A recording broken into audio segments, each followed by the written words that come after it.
Sozinho. Bom, gente, boa tarde a todas e a todos. Nós estamos aqui mais uma vez fazendo parte do 40º aniversário do Campus 5 e apresentando a nossa atividade, que é esse ciclo de debates que nós iniciamos no dia 1º de junho, se não me engano, né?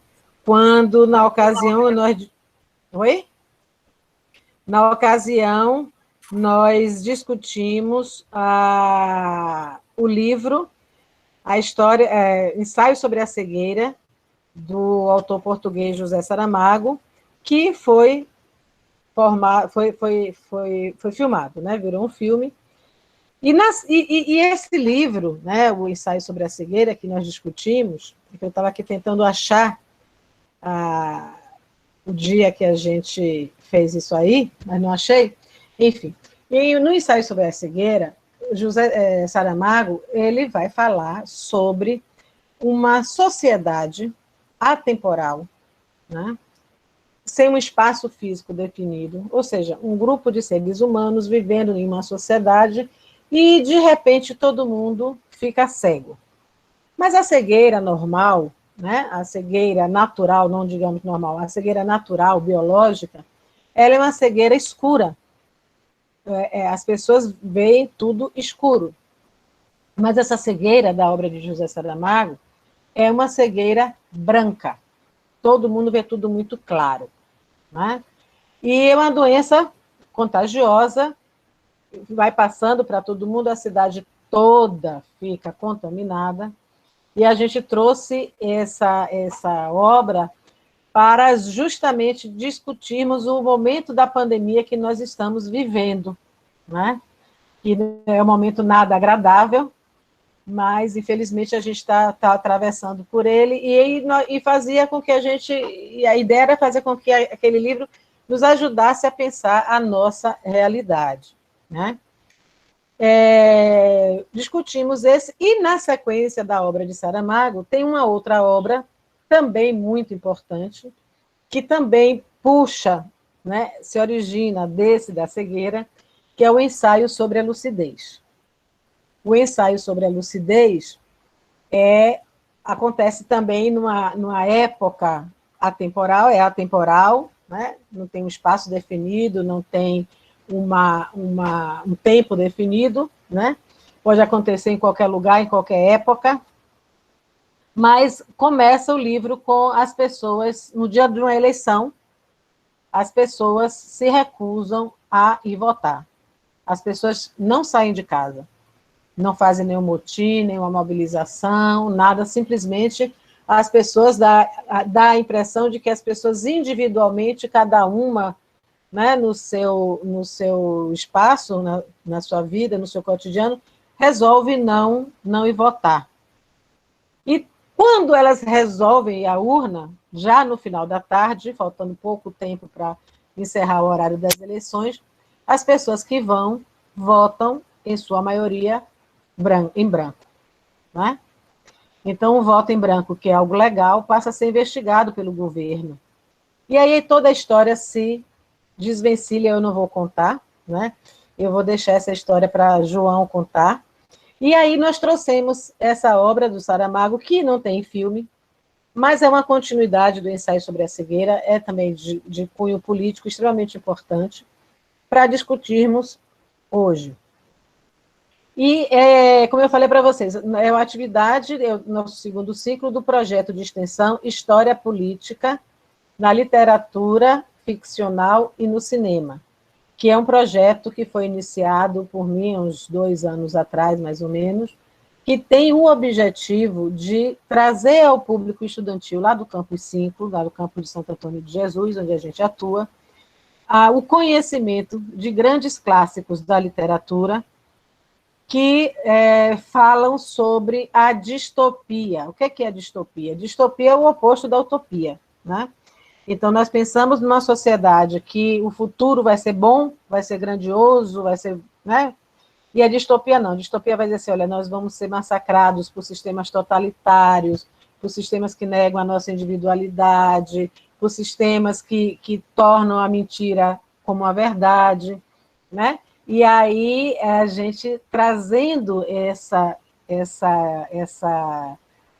discussão, esse debate em cima dos filmes que foram adaptados de livros, né? A gente estimula as pessoas a lerem a obra, né? A usarem a leitura, que a leitura é muito mais criativa, muito mais densa, muito mais completa, né? Muito mais reflexiva, e a gente faz isso. Então, começamos a fazer, se juntou a esse projeto o professor José Evandro, o professor João, a professora Cristina, o professor Johnny, e a gente vai, aos poucos, fazendo as nossas projeções lá no auditório do Departamento de Ciências Humanas da UNEB. E com essa pandemia, nós, então, resolvemos, e gostamos muito do formato, né, virtual. Então, nós estamos hoje fazendo nosso segundo ciclo, e daqui a um mês, 45 dias, mais ou menos, nós vamos ter um outro debate sobre uma nova obra, né, que se torna também filme, e vocês todos estão convidados e vão ficar sabendo a partir dos cards que a gente tem divulgado, tá certo? Nessa nossa mesa de hoje, nós vamos iniciar a sessão com o professor João, que vai falar sobre Saramago e a obra em si. Na sequência, vem o professor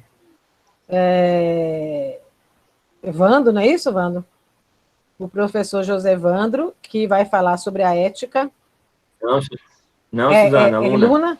Então, na sequência, Cristina Luna, que vai falar sobre democracia, sobre... Ela me mandou aqui, mas eu não estou achando. É tanta coisa que a gente bota aqui, e a gente vai falando de coisas que não devia falar, que acaba esquecendo o que era para falar. Enfim, e depois Evandro, que vai falar sobre a ética na obra.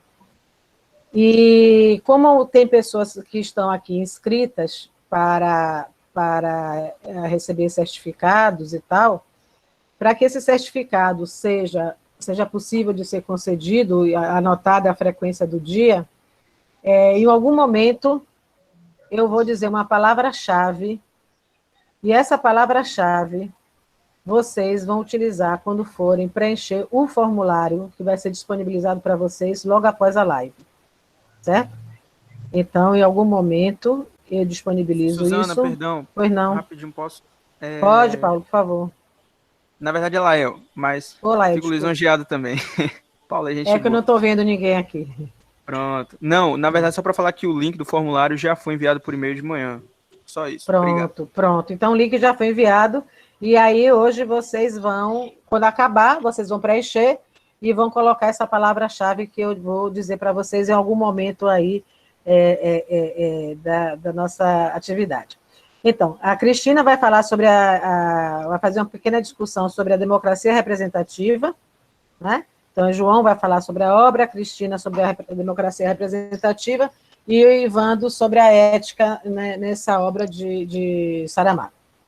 Pronto, então, é isso que eu tenho a falar para vocês. Eu agora, cada um de vocês, cada um dos colegas, tem 15 minutos para expor, né?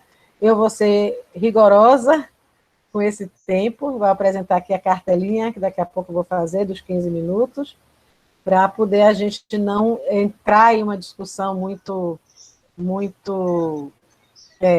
individual e abrir para o debate, porque aí o enriquecimento virá com o debate, que eu espero que todos, né, possam fazer as suas intervenções ou por chat assim que acabar, né? Assim que acabar, ou por chat, ou pedindo para falar, aí liga o vídeo e o áudio, tá bom? Com a palavra, professor João.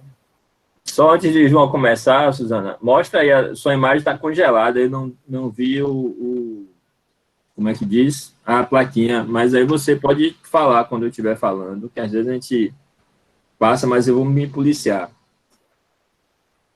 Não, meu vídeo está congelado? E agora, congelou? Mas nós temos também o monitor que pode nos ajudar, gente, no controle do tempo, além de Suzana. Beleza. Exatamente. Você não está me vendo, Wando? Eu tô te vendo, mas você tá congelada. Congelou a imagem. Você está com o celular aí do lado, Vando? Tô. Pronto, então eu ligo para você, tá bom? Beleza. Aí você Tá ouve o trim, já sabe que sou eu, tá bom? Beleza. E Paulo ajuda aí também, né, Paulo? Ok. Espero você escuta bem. Tá bom, muito bem. Beijo. Está sem imagem para mim. É porque tem muita gente com a câmera aberta e aí talvez aconteça isso de ficar sobrecarregado a web, entendeu? Aí eu pedia para as pessoas fecharem as câmeras e, sobretudo, o som, né? Do cachorro não latir, o gato não miar, diga bem. Quando ele começar a falar, ele vai para o centro da tela, automaticamente. Tá ok. Tá bom, então. Ok. Com a palavra, professor João. Ok, boa tarde mais uma vez a todas e a todos, né? Dei boa tarde no chat, agora oralmente. Estamos de volta, né, com o segundo ciclo de debates sobre literatura e cinema, né? Literatura, história e cinema. Dessa vez com ensaio sobre a lucidez, como Suzana bem ressaltou, né? Uma obra escrita 9 anos depois de Ensaio sobre a Cegueira, né? Ensaio sobre a Cegueira talvez seja, ao lado de O Evangelho segundo Jesus Cristo, a obra mais conhecida de Saramago, né? Mais popular, e é com Ensaio sobre a Cegueira que ele ganha o prêmio Nobel, até hoje o único literato em língua portuguesa a ganhar o prêmio Nobel, que é o prêmio máximo da literatura mundial. Já discutimos o ensaio sobre a cegueira, mas não tem como a gente não retornar a ele com o ensaio sobre a lucidez. Primeiro, por causa da relação do título, né? O ensaio sobre a lucidez é um contraponto ou uma continuidade de ensaio sobre a cegueira, né? Mas Saramago, ele opta por não fazer o ensaio sobre a visão, né? Ele coloca como antônimo o contrário de cegueira, a lucidez, né? Já para a gente pensar que essa cegueira seria um desconhecimento e seria um tipo de loucura, né?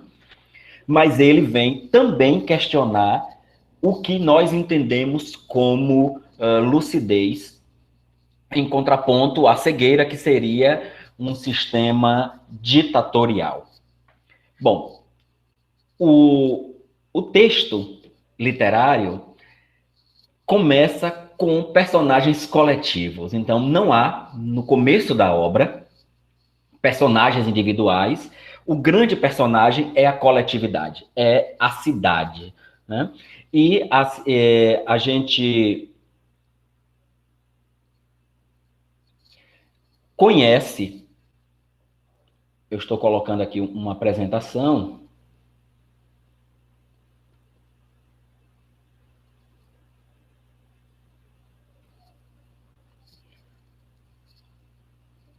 a gente conhece o desenrolar da história a partir do começo também, tão abrupto como o começo anterior, né? A obra inicia, como a própria Suzana disse, através de uma eleição, é um dia de eleição, é um dia chuvoso, as pessoas e que fazem parte da comissão eleitoral, que fazem parte da mesa, elas estão aguardando o público, o eleitor, e só que esse eleitor não vem. O eleitor não aparece. E é assim que começa exatamente a obra. Eu não estou conseguindo colocar a apresentação. Mas a obra começa com as pessoas à espera do eleitor, né?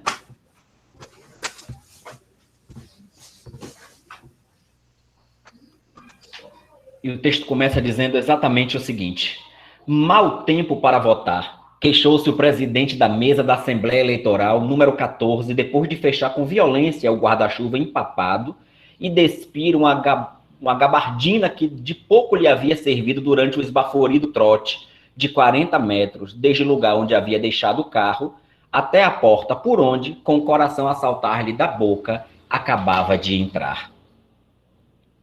Esse é o parágrafo inicial da obra. Saramago, inclusive, é conhecido por essas entradas abruptas, né? Ele não enrola, ele não faz um preâmbulo, ele insere o leitor automaticamente na primeira linha no enredo.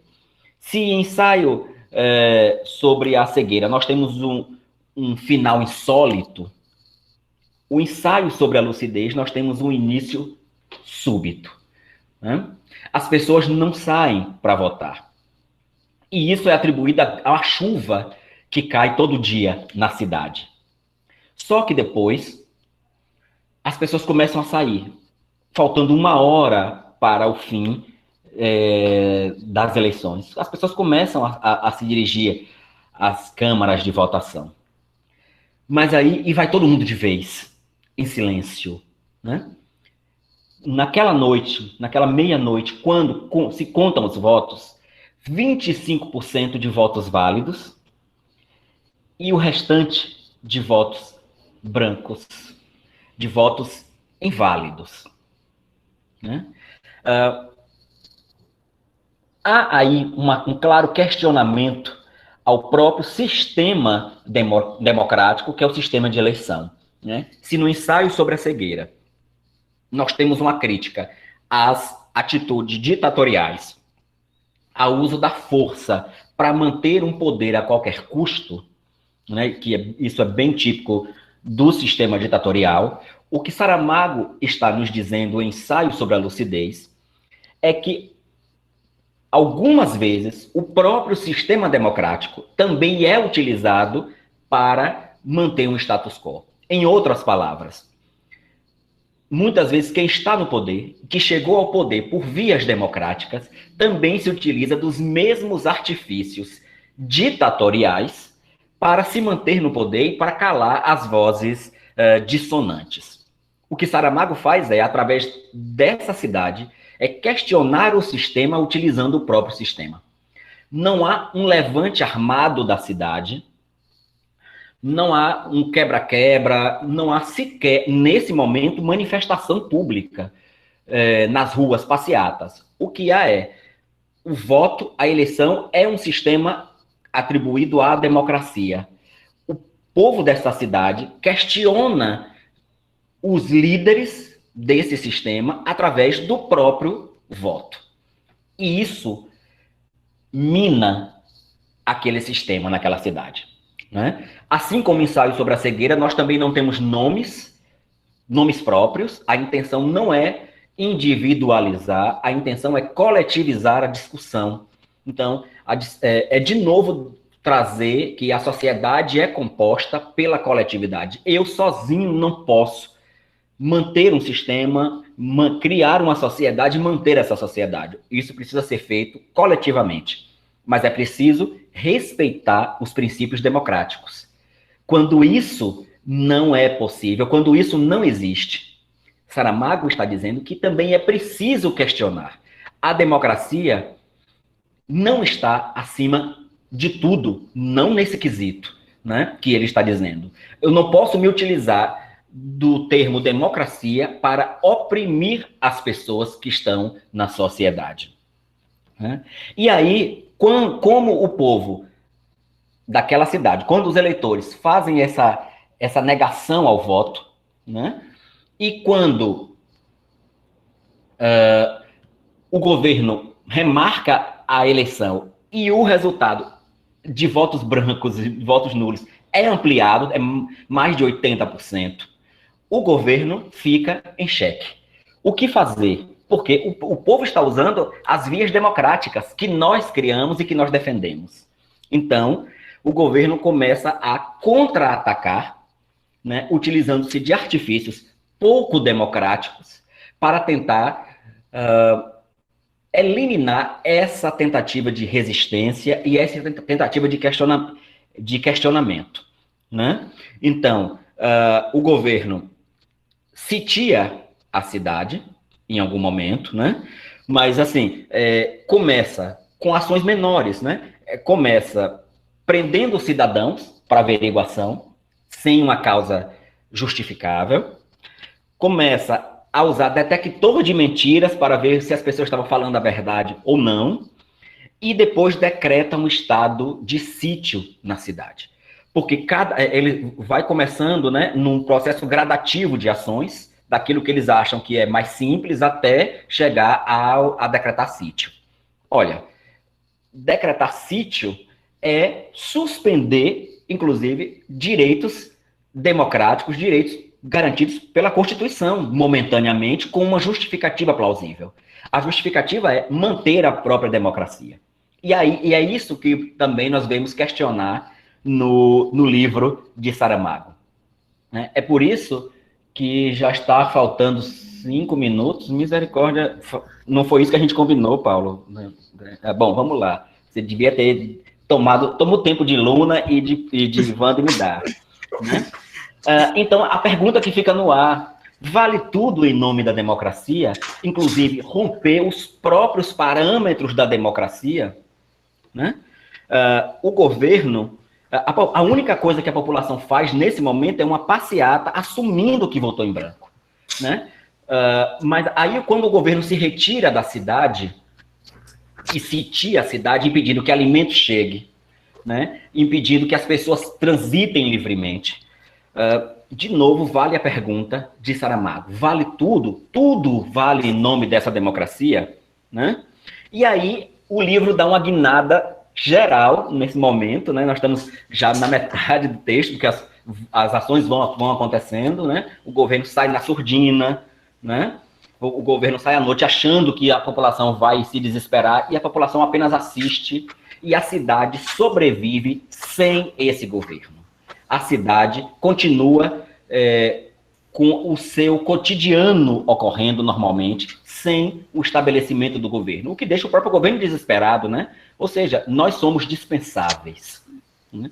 Eu queria deixar registrado que Saramago, a meu ver, não está sendo contra a democracia, ele está sendo contra aquilo que fazem da democracia. A maneira como se utilizam dessa democracia para oprimir e para fazer tudo aquilo que antes era combatido, inclusive, nas ditaduras. Né? E aí o livro sofre uma guinada e passa a ter personagens individuais, que são os personagens de Ensaio sobre a Cegueira, aquele grupo que se uniu após a saída do manicômio e que volta a enxergar. Né? E aí a mulher do médico é a protagonista nessa segunda parte da obra. Por quê? Porque o governo precisa encontrar um bode expiatório para culpar. Não é sempre assim? Eu preciso dar o exemplo, eu preciso prender alguém, eu preciso punir alguém para que as outras pessoas temam, fiquem com medo e parem de se insurgir. Né? A tentativa de uso da força. Como é que essa mulher surge, né? O primeiro cego lá do primeiro parágrafo da obra de Ensaio sobre a Cegueira escreve uma carta denunciando, dizendo: olha, ela não ficou cega quando todo mundo ficou. Ela deve ter algum plano para destruir o mundo, né, para destruir a humanidade. E ela começa a ser, juntamente com os demais cegos do grupo, né, perseguidos, eles começam a ser perseguidos e vigiados. Né? E aí o que a gente vê sendo feito pelo próprio Estado? Terrorismo de Estado. A gente tem a comprovação daquilo que a gente entende como sociedade do espetáculo, autoritarismo, manipulação da imprensa, né? Tudo isso que são ações que nós atribuímos a regimes ditatoriais sendo utilizado por aquele regime democrático que rege a cidade. Eu já sei que meu tempo acabou, mas eu queria ler só um trecho, né? Mais um trecho da obra, que é uma discussão do governo, né? Entre os ministros, o ministro da Justiça e o ministro do Interior. O voto em branco é uma manifestação de cegueira tão destrutiva como a outra. Ou de lucidez, disse o ministro da Justiça. Que? Perguntou o ministro do Interior, que julgou ter ouvido mal. Disse que o voto em branco poderia ser apreciado como manifestação de lucidez por parte de quem o usou. Como se atreve, em pleno conselho do governo, a pronunciar tamanha barbaridade antidemocrática? Deveria ter vergonha, nem parece ministro da Justiça, explodiu da Defesa. Pergunto-me se alguma vez terei sido tão ministro da Justiça ou de Justiça como neste momento. E o final, que José Vando diz não ter gostado, né, é a tentativa de calar essa voz dissonante. Né? O cão veio a correr lá dentro, fareja e lambe cara da dona. Depois estica o pescoço para o alto e solta um uivo arrepiante, que outro tiro imediatamente corta. Então, um cego perguntou: ouviste alguma coisa? 3 tiros, respondeu outro. Mas havia também um cão aos uivos. Já se calou, deve ter sido o 3º tiro. Ainda bem, detesto ouvir os cães a uivar. Né? Obviamente, eu entendo que esses cães são metáfora para aquelas pessoas que são vozes dissonantes. E essas vozes precisam ser caladas por aqueles que, ao chegar ao poder pelas vias democráticas, insistem em práticas antidemocráticas.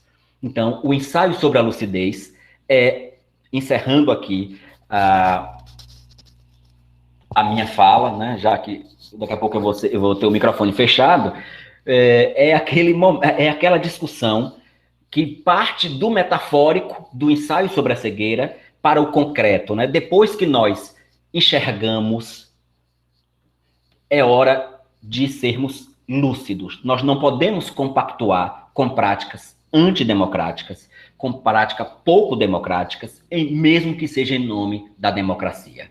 Há uma ética e há uma norma a seguir. Então, é uma norma do respeito à individualidade, da liberdade e do respeito, inclusive, às múltiplas vozes. Inclusive, o livro foi escrito em 2004, mas é muito atual no Brasil de hoje e em outros países, como nós temos acompanhado. Muito obrigado.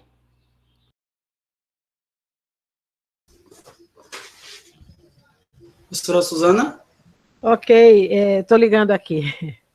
Ok, Prontinho. João, muito obrigada. Aqui está cheio de reclamações pelo pouco tempo que você teve para expor, e eu aqui acalmando os ânimos, dizendo, gente, 15 minutos para cada um, dá em torno de 1 hora, depois a gente abre para as discussões, e aí todo mundo pode fazer perguntas que a gente espera bombar, né? Então, agora a gente vai passar a palavra para a professora Cristina Luna, que vai falar, vai fazer uma discussão sobre democracia. Olá a todos e todas. Estão me escutando bem? Sim, estamos. Tá ok. Tá, Ok, Pro. boa tarde, né? É um prazer estar participando aqui desse segundo encontro do nosso projeto de extensão, desse colóquio que comemora os 40 anos do nosso campus. Aliás, queria parabenizar o João, né, pela realização desse colóquio. Eu acho que sem a liderança do João, possivelmente ele não estaria acontecendo.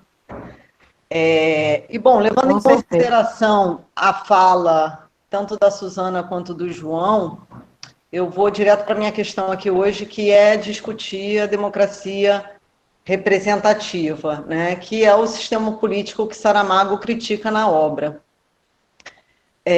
Como já foi dito, o ensaio sobre a lucidez ele dá continuidade ao livro Ensaio sobre a Cegueira, e, a meu ver, a lucidez presente no seu título, ela se refere à possibilidade dos cidadãos enxergarem para além dessa bolha democrática, né, dessa fachada, dessa capa, analisando se de fato o sistema os representa, né? Ou seja, se de fato age a partir dos interesses da maioria da população.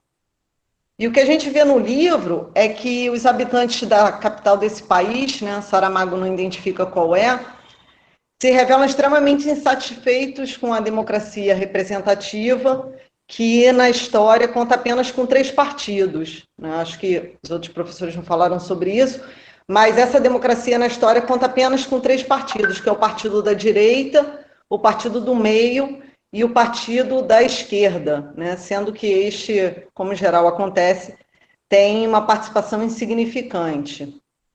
E, em meio a esse descontentamento, acabam protestando dentro das regras do jogo democrático, através dos votos em branco, que totalizam 83% de todos os votos, né?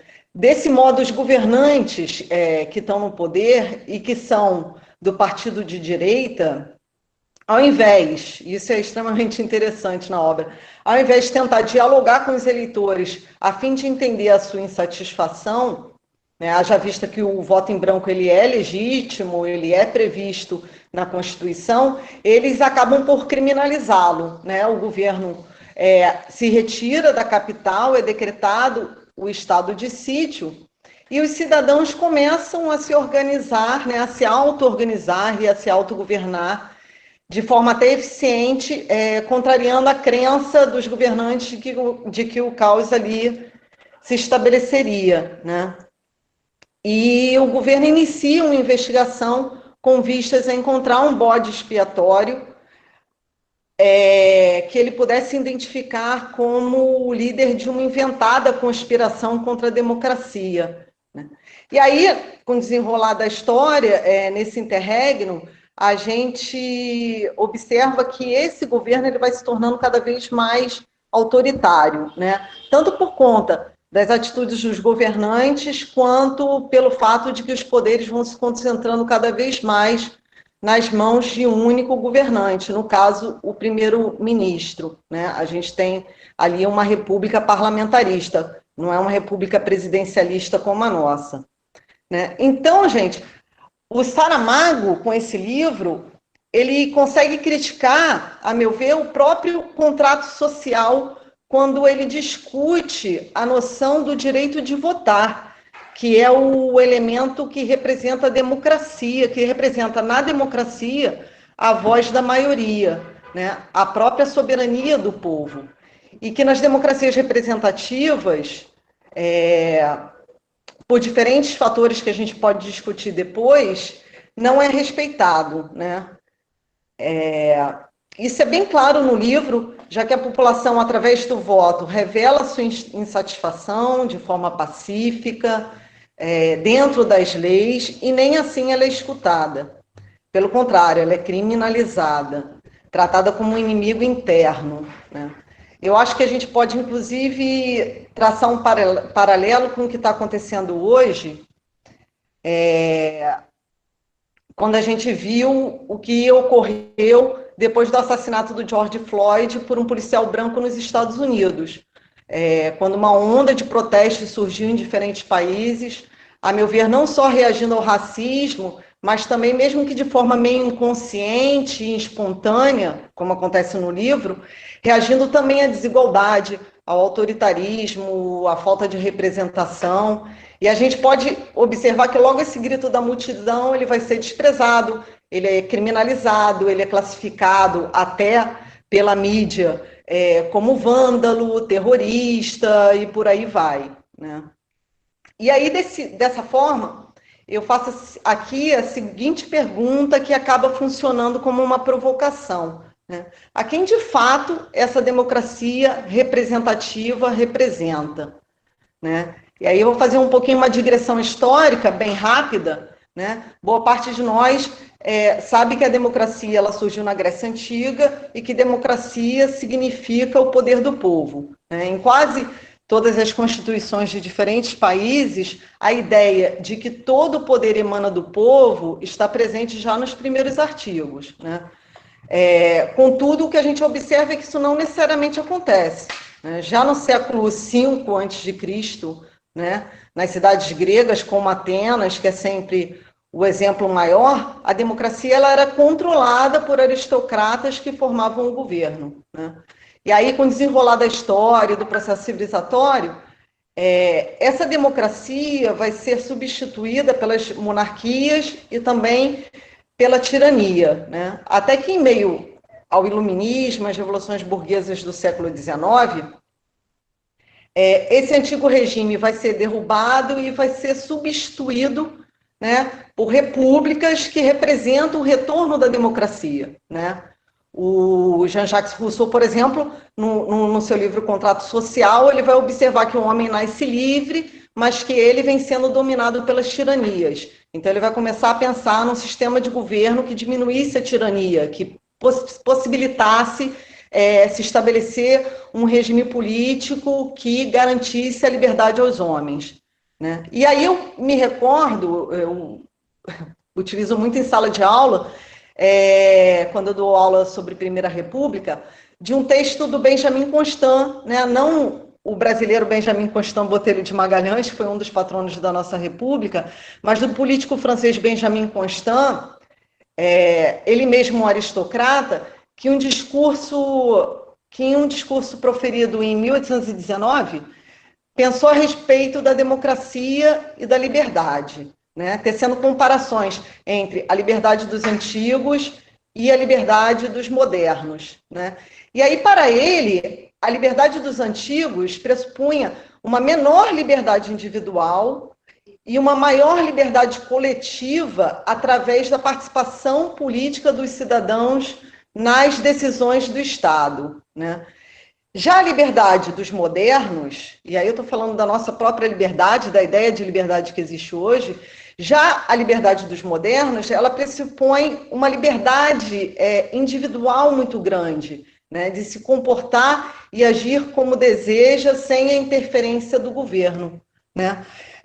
Assim, essa democracia moderna, de acordo com Benjamin Constant, ela deveria garantir a liberdade religiosa, a liberdade de pensamento e expressão, a liberdade de dispor da propriedade privada, a liberdade do comércio, né, seguida pela intervenção mínima do Estado na economia e nos interesses do indivíduo, né? E aí ele vai trazer uma ideia que eu acho muito interessante, de que a democracia representativa é necessária porque ela dialoga com a redução da importância política do indivíduo, né? Por quê? E ele vai identificar 3 fatores como responsáveis por isso. O primeiro fator é a extensão dos territórios, né? Se antes a gente estava falando de cidades-estado gregas, né, como Atenas, Esparta, agora a gente está falando de países como França no século XIX, né? Então, a extensão dos territórios. Segundo, a abolição da escravatura, né? O que já vale para a própria Grécia Antiga, né? Ele, no texto dele, entre aspas, estou utilizando palavras dele, né? Observem bem as palavras, ele diz que a abolição da escravatura, deixa eu dar uma olhada aqui, que privou a população livre de todo o lazer que o trabalho dos escravos lhe permitia. Sem a população escrava de Atenas, 20 mil atenienses não teriam, podido deliberar cada dia na praça pública. Então, essa abolição da escravatura, acompanhada de um terceiro fator, que é o desenvolvimento do comércio, né, teria tirado o tempo dos indivíduos, e aqui eu estou falando de cidadãos, obviamente não são todos os indivíduos que são cidadãos. Né? 5 minutos, Cris. Ok, já estou encerrando. Teria tirado o tempo desses indivíduos de participar diretamente da democracia. Então, a democracia representativa surge como uma solução. Ou seja, esses cidadãos, né, através de um contrato, eles abrem mão dessa participação direta na política e eles nomeiam representantes, que são os políticos, Max Weber diria os políticos profissionais, eles nomeiam representantes para representar os seus interesses na esfera pública, né? No mundo da política, ou seja, no governo, que é quem controla o Estado, né? E aí eu faço uma pergunta, já me encaminhando para a minha finalização. Quem são esses indivíduos que gozam dessa cidadania, que desfrutam dessa liberdade, que desfrutam dessa representatividade, né? Essa democracia é para todos? E aí eu deixo essas perguntas para o debate, né? Nesse sentido, eu queria fechar minha fala aqui, reforçando a ideia já apontada pelo João, de que o Saramago não é contra a democracia, mas que se coloca contra essa democracia representativa que vem se revelado tão irrestrita e tão incapaz de contemplar os interesses da população e que muitas vezes acaba funcionando como uma mera justificativa, né, para legitimar a manutenção de determinadas elites no poder, né, deixando de forma... Está me faltando a palavra agora. Deixando de forma esquecida ou posta de lado os interesses de uma grande maioria, e isso gera uma grande insatisfação. Bom, obrigada. Prontinho, professora Suzana? Esse negócio aqui é um saco, essa tela fica subindo e descendo, meu Deus. Ave Maria. Cristina, muito obrigada pela sua fala, excelente. Não passei do tempo. Eu estava aprendendo. Agora é o professor José Evandro, que está com o nome de Heloísa Maria Cardoso Soares, que deve ser a mãe dele. Você entrei pelo dela, vem? Foi. E, Então, e o meu está aqui também. Com a palavra, professor José Evandro, 15 minutos, José Evandro, não esqueça que eu vou ligar para o seu celular, viu? Ok. Bom, boa tarde, né, mais uma vez. Só um pouquinho, Wanda. Pessoal, só um pouquinho. Não esqueçam que eu ainda tenho que dizer a palavra-chave para quem quiser certificado, tá bom? Isso.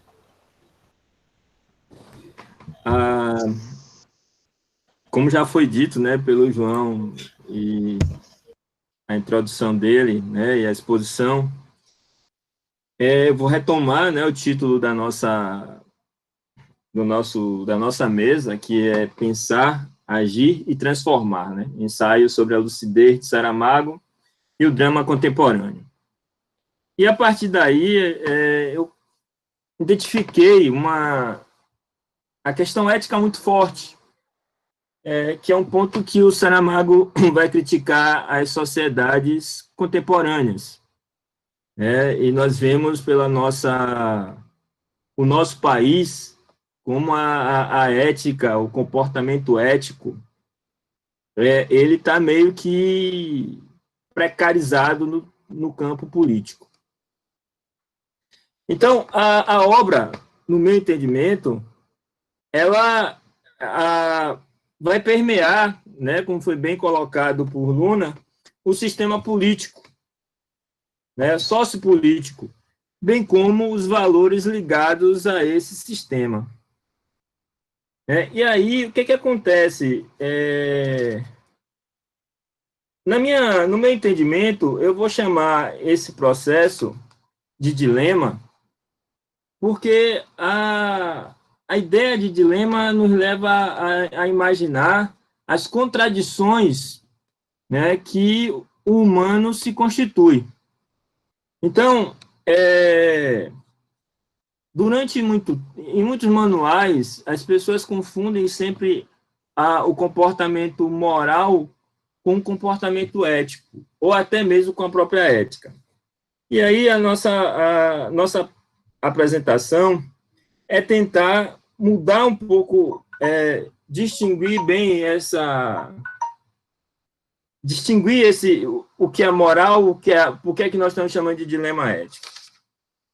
Então, além disso, nós também percebemos um niilismo presente na obra, né, onde a decepção e o desencanto estão presentes juntamente com a falta de perspectiva que é concretizada na fala do ministro da Cultura.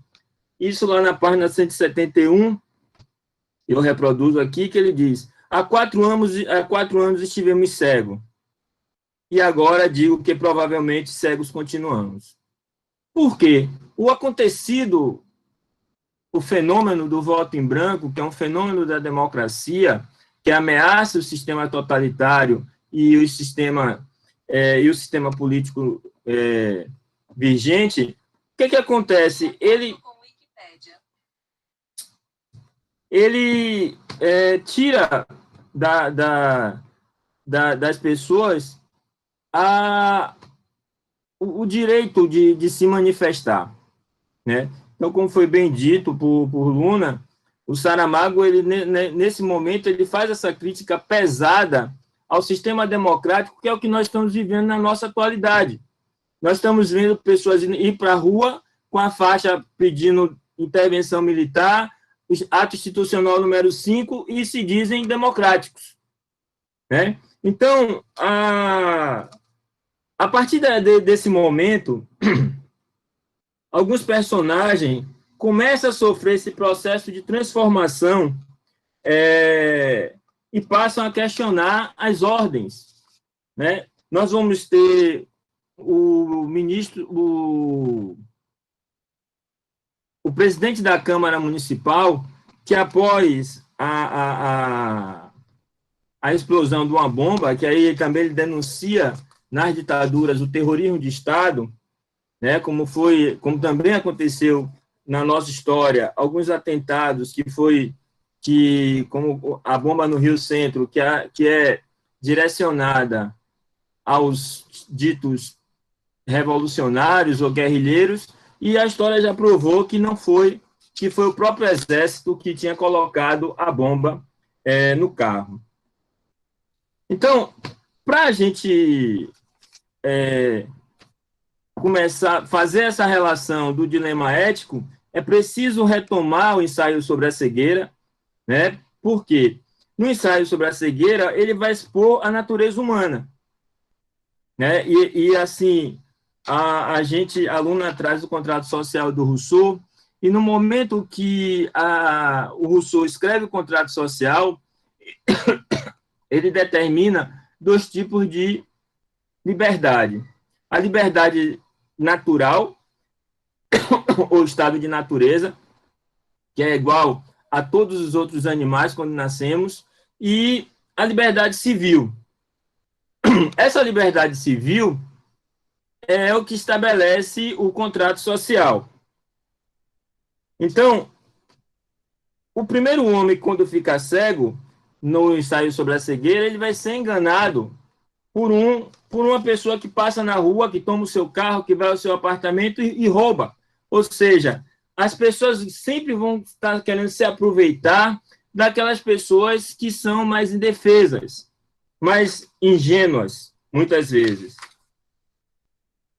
E aí aparece a situação em que a mulher do médico, que teria, né, que ele traz na cegueira, uma pessoa que enxerga, que poderia dominar, mas aí tem uma coisa que nos chama muito a atenção na obra O Ensaio sobre a Cegueira, que é o comportamento da mulher do médico, que ela enxerga, mas ela se sujeita às mesmas condições dos outros. Esse é um ponto que a gente começa a perceber que a ética é algo que preocupa o Saramago. E numa entrevista a Juan Manuel de Prada, em 1996, a um suplemento da revista ABC Literário, ele afirma, o Saramago, que nos últimos anos vem procurando uma formulação da ética que ele deseja exprimir através de sua obra, um sentimento ético da existência humana. Então, essa busca desse sentimento ético da existência humana é algo que veio na nossa sociedade contemporânea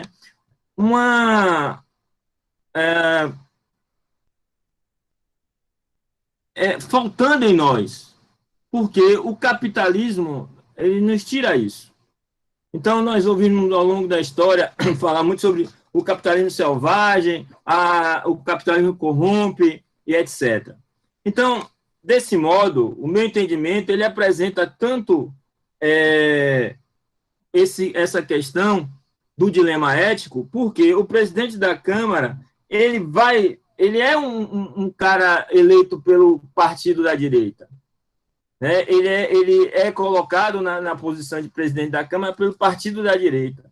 Contudo, ele começa a pensar se realmente faz sentido ele continuar a partir do atentado à bomba autorizado pelo ministro da Defesa à estação de metrô.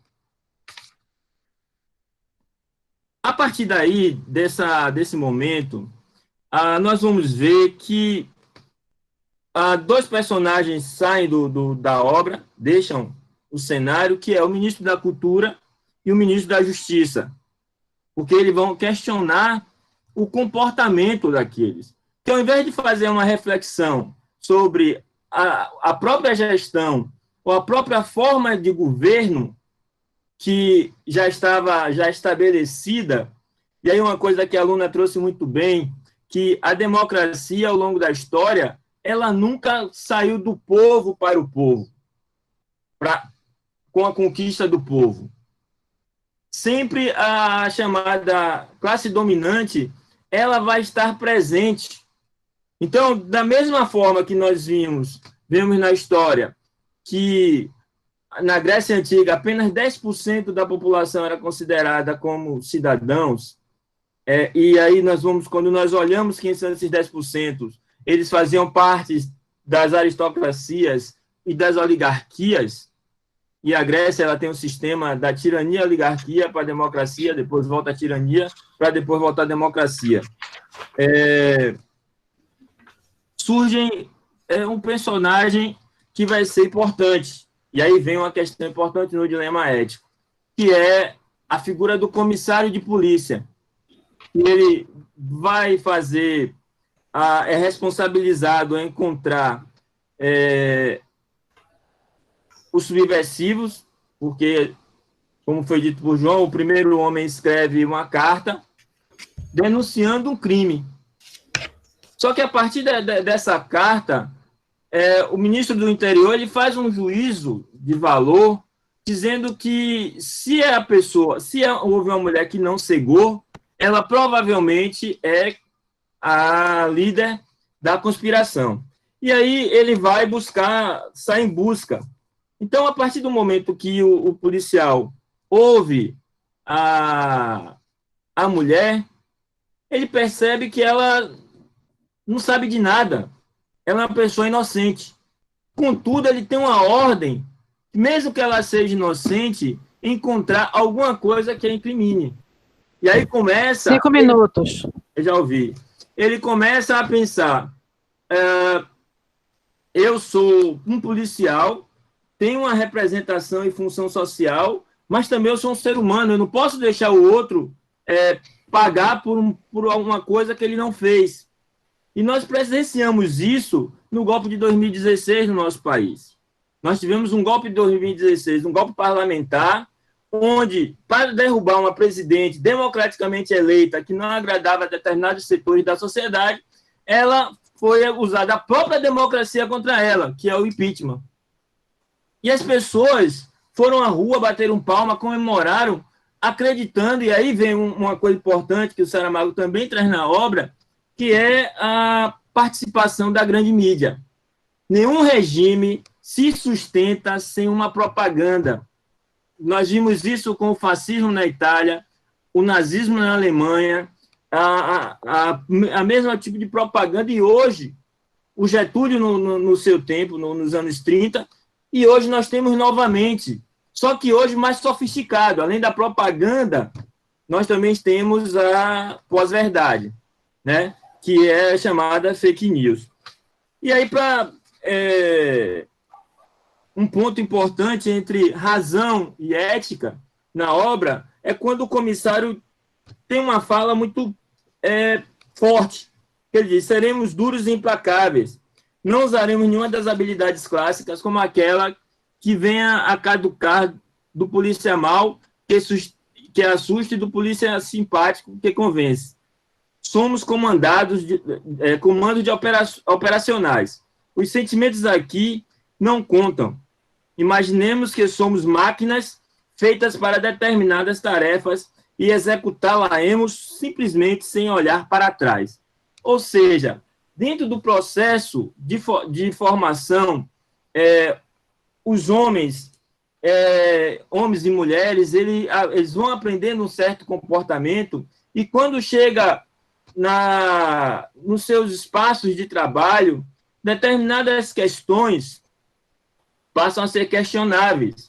E eu falo sempre para os meus alunos da disciplina de ética, que numa empresa, às vezes a ética da empresa é totalmente diferente da nossa ética, porque a ética ela é subjetiva, é um código pessoal de construção das relações. Para finalizar, a partir dessa fala do comissário, ele vai entrevistar a mulher do médico e quando ela oferece um café a ele, ele acha que se aceitar o café, ele está abrindo a porta para a corrupção. E quando ela diz por que ela comete o crime, ela diz para ele que cometeu o crime não, ela cometeu um ato de justiça. E mais uma vez o Saramago ele nos traz ele nos provoca uma reflexão. O que é o crime e o que é a justiça quando o ato que nós cometemos se justifica por uma necessidade de sobrevivência. Então, a partir disso aí, o Saramago ele começa a nos provocar, né, nesse processo. Por quê? Eu sou um policial, eu tenho as ordens, mas quando eu ouço que uma mulher mata um violador, como ele traz no texto, para proteger outras mulheres, porque houve um grupo que se apoderou da comida e exigia que as mulheres fossem trocadas por comida, e ela começa a perceber, ela diz a ele que fez aquilo como um ato de justiça, e o marido dela ratifica, dizendo que foi necessário, o policial começa a pensar que não poderia prender uma mulher inocente, porque o crime que ela cometeu não pode ser considerado um crime, porque naquele momento estávamos todos cegos, né? E a partir daí vem a questão que ele começa a se sentir tão incomodado, que ele, ao entrar em contato com o ministro do Interior para repassar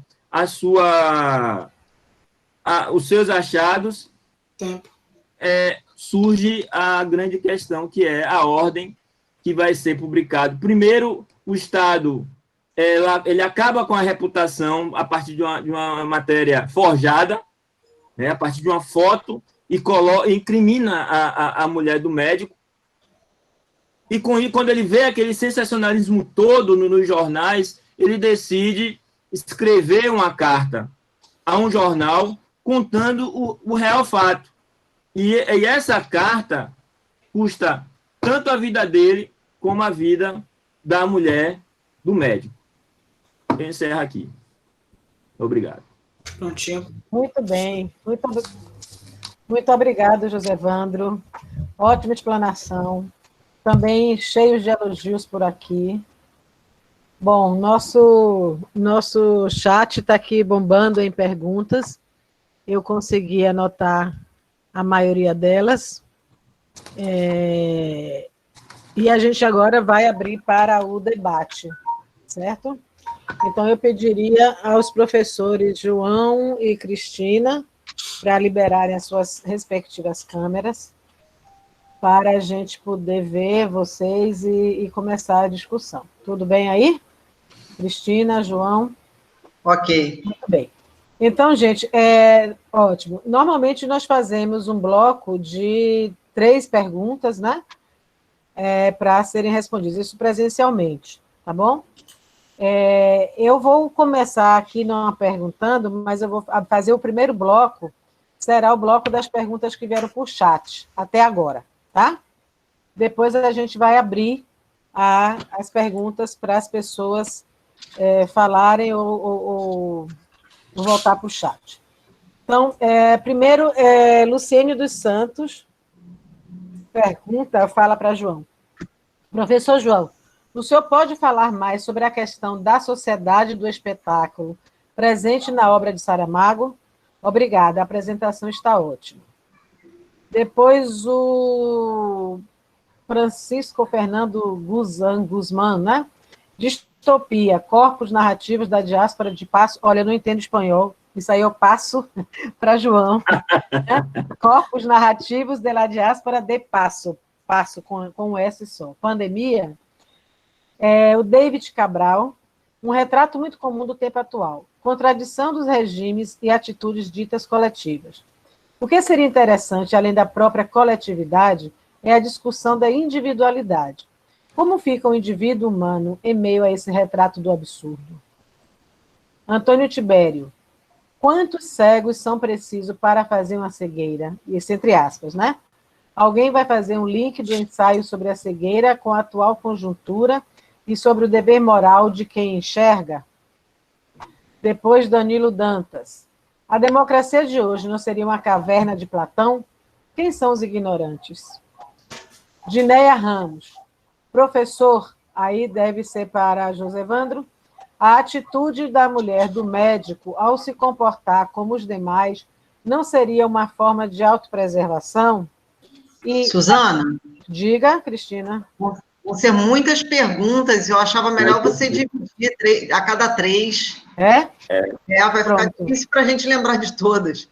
É porque tem umas que são direcionadas, né? Eu vou, então... Não sei, está muito rápido, são muitas. Tá, então eu vou fazer aqui...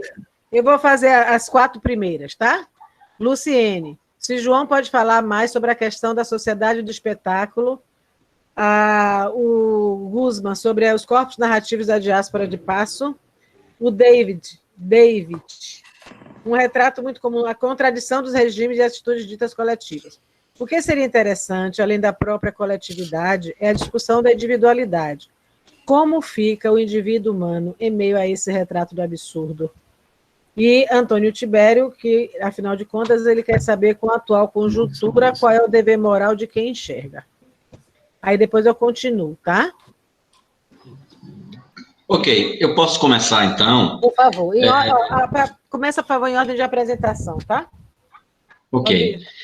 Eu queria falar sobre essa sociedade do espetáculo, porque não é algo tão novo, mas nós estamos vivendo uma exacerbação dessa sociedade do espetáculo, que é a sociedade da imagem, né?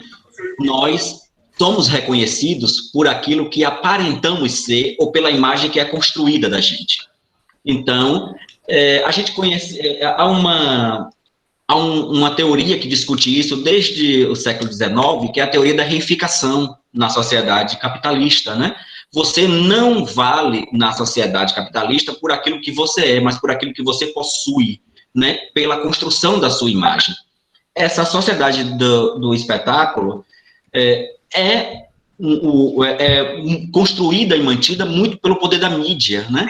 A imagem que a mídia divulga e que aquilo é absorvido por grande parte da população e se torna verdade. Vando até citou aí o conceito de pós-verdade, né? Fake news, como a gente chama. Então,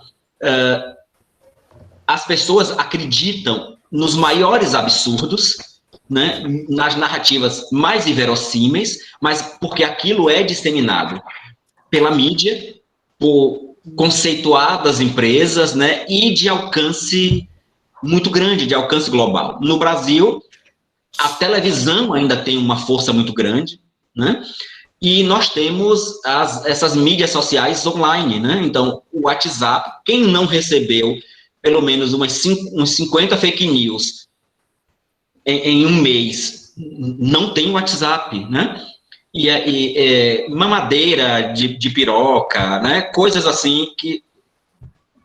É óbvio que aquilo não é verdade. Mas por que tanta gente acredita nisso? Porque nós vivemos desse espetáculo. Por que em vários programas de televisão tem audiência? Porque o espetáculo e a banalização da morte, da tristeza, da violência, né? As pessoas, quando tem um acidente, elas vão não para ajudar o acidentado, mas para serem a primeira a tirar foto e postar nas redes sociais do acidente. Então, a gente banaliza a vida humana e a gente reconstrói uma narrativa a partir de um certo ponto de vista e, obviamente, com alguma ideologia.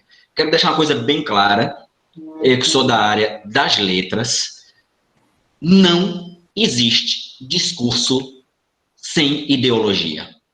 Essa questão de que nós vamos colocar um governo não ideológico, o fato de negar a ideologia é uma ideologia. E talvez uma das mais perniciosas, certo? E isso também é construído por essa sociedade do espetáculo. O que me chama, eu já estou encerrando a minha fala, mas o que me chama muita atenção, que eu gosto na escrita de Saramago, é que Saramago foge de um maniqueísmo que a gente vê muitas vezes na obra literária. Então, o que é maniqueísta, né? É você estabelecer dois parâmetros, como se só houvesse o certo e o errado, o sim e o não, e a gente apaga todas as outras nuances que existem entre um extremo e o outro extremo. Ele provoca como... Então, o que acontece? Não é pelo fato de ele apoiar a democracia que ele vai fechar os olhos para as coisas erradas que acontecem na democracia, né? Isso não é, a meu ver, minar a democracia. Pelo contrário, é fortalecer, porque ele está propondo ali uma correção de rumos. É que a gente seja crítico e analise os passos que está dando. Então é isso, não sei se eu expliquei, né, essa questão da imagem, né, que foge muito do interior e da essência, e algumas perguntas estão girando em torno de ensaios sobre a cegueira. Eu só queria justificar que nós discutimos essas coisas no ciclo anterior em ensaios sobre a cegueira, certo? No primeiro ciclo, o livro foi ensaio sobre a cegueira e nós analisamos esses personagens todos e essas ações. Muito obrigado. Muito bem, Cristina. Liga o microfone, Cris. Qual é a pergunta para mim? Não, são para todos, né? Aí, para você especificamente aqui, só eu lendo tudo. Mas algumas foram direcionadas, outras não. Então, por exemplo, a da Luciene foi direcionada a João. O David, ele fala como fica o indivíduo humano em meio a esse retrato do absurdo. O Antônio Tibério, né, com a atual conjuntura e sobre o dever moral, com a atual conjuntura, quantos cegos são precisos para fazer uma cegueira? Alguém vai fazer um link do ensaio sobre a cegueira com a atual conjuntura e sobre o dever moral de quem enxerga? E o Danilo Dantas, a democracia de hoje não seria uma caverna de Platão? Quem são os ignorantes? Aí eu paro para depois continuar, certo? Sim. E aí eu acho que quem... ou você ou o Vando, que quiserem responder, acho que podem ficar à vontade para isso. Eu não sei, talvez essas perguntas estão bem filosóficas. Eu posso falar também, se o Vando quer falar alguma coisa. Mas eu acho que Eu gostaria de... Tem duas questões que me chamam a atenção aqui. Eu vou falar que a menina tem uma... Alguém pergunta sobre a atitude da mulher do médico, né? Isso é mais abaixo. Eu chegaria lá. Você já quer que eu chegue lá? A Dineia. A Dineia pergunta, professor, a atitude da mulher do médico ao se comportar como os demais não seria uma forma de autopreservação? E, para além disso, não seria uma forma de continuar a ajudar ao marido e aos amigos, entre aspas, que não tinham como se manter naquele local? Isso aí é o que o João já falou, isso já foi dito na discussão anterior, né? É isso, Então, mas é a partir daí que eu quero pegar o gancho, porque esse comportamento da mulher, tanto de autopreservação como também de solidariedade, é que vai desmontar o comissário. Porque no momento que ela diz a ele por que ela passou aquilo e por que ela cometeu o crime, ele absorve ela, né? Mas ele diz a ela, você já foi julgada. Você vai ter que provar sua inocência. E aí ele retoma esse momento e aconselha ela a assumir um crime que é do crime da subversão que ela não cometeu. E aí é nesse momento aí que eu gosto de chamar a atenção que o dilema ético está presente. Porque depois, quando ele volta para casa, ele não consegue dormir à noite, porque assim, eu vou acusar uma inocente. Então, isso leva ele a escrever a carta, porque ele vai ter um outro encontro com ela, quando ela sai com o cachorro, e ele vai entender por que o cachorro, a importância daquele cachorro. E aí ele fala para ela que ela, além de salvar as pessoas, também salvou o cachorro, e ela diz, não, foi ele que me salvou. Então, há uma questão muito forte nisso. E uma outra questão sobre a caverna, é interessante essa analogia, porque o Sócrates, segundo Platão, aquele homem que consegue fugir da caverna seria o Sócrates. Mas quando nós lemos o texto, né, que está no livro 7 da República, ele não sai da caverna e enxerga tudo de vez. A visão, a compreensão do bem para ele, que seria a realidade, ela vem momentaneamente, por etapas. Né? Então, o Saramago, nós podemos notar que ele, ao retomar, a partir da página 170, a lucidez, a questão da cegueira, mas ele continua defendendo que as pessoas ainda continuam cegas porque não fizeram a autocrítica. E essa é a grande questão que está ali. Tanto a fala do ministro da Cultura, como o ministro da Justiça, e o final, ele diz que continuamos cegos. Essa é uma questão. E aí vem a pergunta de alguém sobre o indivíduo humano, como fica. E essa é a crítica que o Saramago faz. É notório que, na minha compreensão, ele acredita no humano, mas ele convida esse humano para se olhar como se fosse se olhar no espelho, para que ele pudesse se compreender enquanto humano. Ok. Então, vamos continuar aqui pelas perguntas. Depois de Daniel, Dineia já falou, Dan Andrade. Acredito que seja uma discussão bastante pertinente aos dias de hoje, em que a democracia está sendo questionada e negada por algumas pessoas de uma forma perigosa. Pensando nisso, o quão perto ou longe estamos de viver uma situação parecida ou igual à situação retratada por Saramago, ou seja, um governo autoritário em meio à democracia. Depois a Ediele fala, fascismo na Itália, nazismo na Alemanha. Sim, Ediele, era assim mesmo. Bom, vamos comentar essa questão do Dan Andrade, porque na sequência vem outras com a questão política mais atual. Pode ser? A do Dan é exatamente, né? Quão perto ou quão longe estamos de viver uma situação parecida ou igual à situação retratada por Saramago, ou seja, um governo autoritário em meio a uma democracia. Uma palavra? Eu poderia falar um pouquinho. Pode, eu ia sugerir você, mas não quis falar. Se bem que eu acho que eu preferia aguardar um pouco mais outras perguntas, mas tudo bem. Eu também vou aproveitar a deixa das primeiras perguntas e as primeiras respostas dadas pelo professor Josevandro, ok? Cristina? Cristina, para você que é mais uma, tem uma aqui que fala também sobre isso. O Josemar Brito.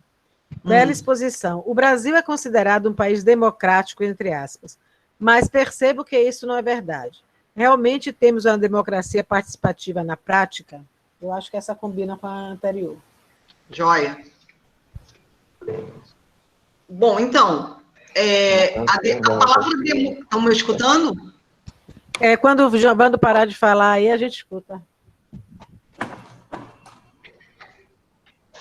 Oi, tudo bem? Tudo bem. Ok. A palavra democracia é muito ampla, né? A gente tem que entender que ela é um conceito. E como conceito, ela tem uma explicação bastante complexa. Né? E que, de certa forma, a gente vive uma democracia, e nesse ponto, eu já até falei em uma conversa nossa aí anterior, que eu era meio pessimista, mas, por esse lado, eu sou um pouco otimista, porque a gente vive uma democracia há muito pouco tempo. Se a gente parar para pensar, a República foi proclamada em 1889, até 1930 a gente teve uma república com uma democracia extremamente liberal, oligárquica, controlada por umas elites. A gente não tinha praticamente política pública nenhuma. Isso vai se desenvolver a partir de 30, de 37 a 45 a gente teve uma ditadura, que foi a ditadura do Estado Novo. Depois a gente vai ter uma rápida experiência democrática, que eu não chamo de democracia, porque, por exemplo, o multipartidarismo estava proibido, haja vista que o Partido Comunista foi cassado em 47, e os comunistas que tinham sido eleitos para a Câmara e para o Senado foram cassados, como Luiz Carlos Prestes e o Carlos Marighella, né? Logo depois, a gente tem a experiência do governo Vargas, o último, de 51 a 54, que tentou ampliar a democracia, ou seja, tornar essa democracia representativa, mais representativa ainda, no sentido de representar os interesses de uma parte maior da população.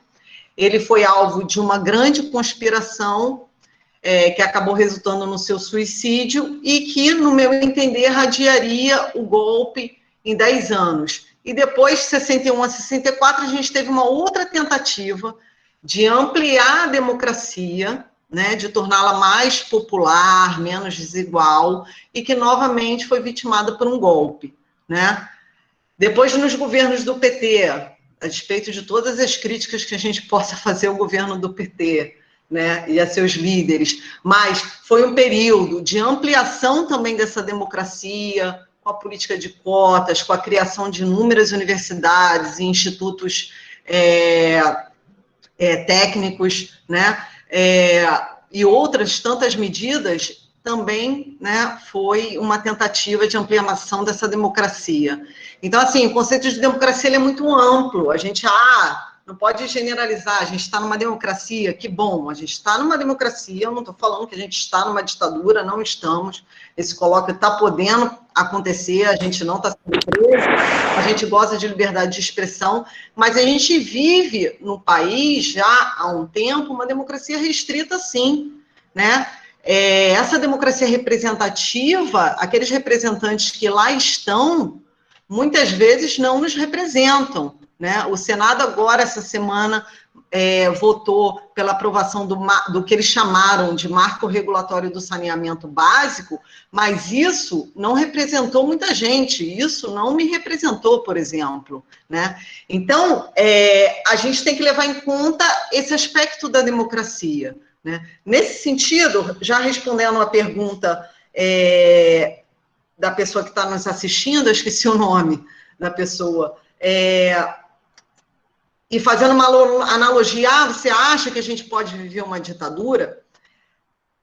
Falando do contexto do Brasil, né, a democracia, que a democracia não é a democracia ampla e popular, é essa democracia restrita, o que torna mais difícil ainda o entendimento desse processo, porque as elites estão conseguindo aprovar tudo, estão conseguindo vender praticamente todas as instituições públicas, né, reduzir o Estado a um Estado mínimo, elas estão conseguindo aprovar as coisas, mas cerca de 20 e tantos %, né, não passa de 30%, eu acho que tem sonhos com o retorno de uma ditadura de fato, né, as pessoas deliram com isso.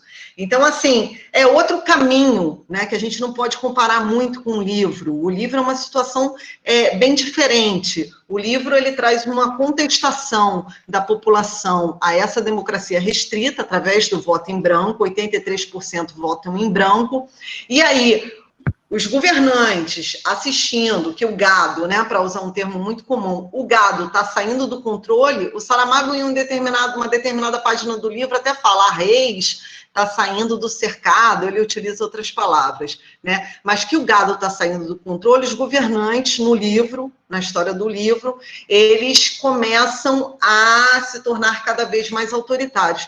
No nosso caso, né, é como se houvesse...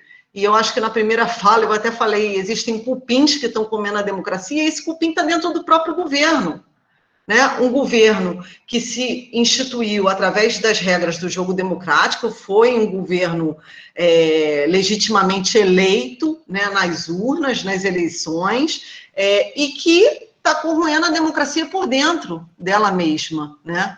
Eu acho que até por interesses de uma família, né, que está no poder.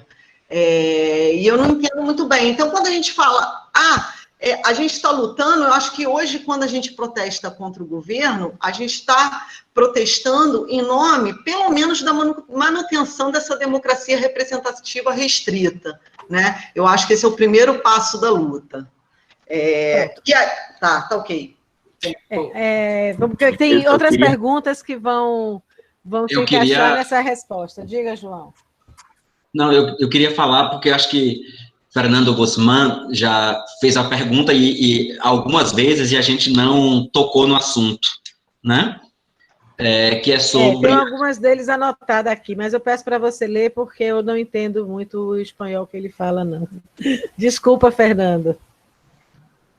Não, ele está falando de representação, né? E onde fica a literatura nacional a partir dessa temática, né? As pessoas fazem muito, Fernando, um contraponto de Saramago com o Lobo Antunes, né? Com o Antônio Lobo Antunes, que é um outro grande escritor lusitano contemporâneo, né? E Lobo Antunes sofreu muita comparação nesse sentido, até fez umas críticas a Saramago, né? Mas enfim. Os dois abordam a história contemporânea, né? Os dois.